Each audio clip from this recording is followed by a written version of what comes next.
Billy Beebe here with Coach Antonio Hall of the McKinley Bulldogs. Just wrapped up practice.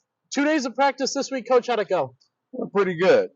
Second day, guys a little sluggish, obviously, from being a little sore and being fatigued, but you expect that. What is the goal of these 2 days? I know a lot of people know the legend of it being hot and they're running and pulling sleds and whatnot, but what are you guys actually trying to accomplish?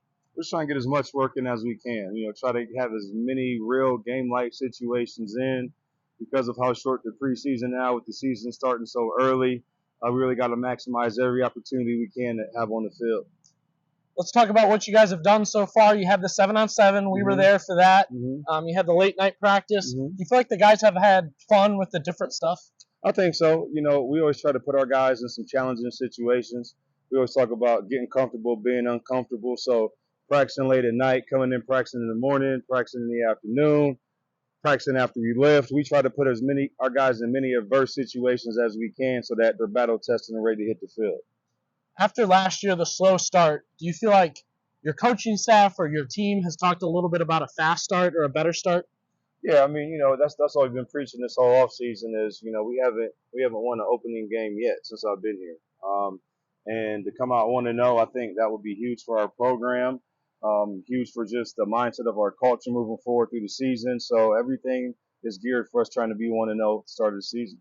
Let's talk about the guys you have. Keaton Rohde mentioned it. You weren't old last year, you weren't young last year, but this year it feels like you kind of have those guys that have been through it all, and this is kind of their peak.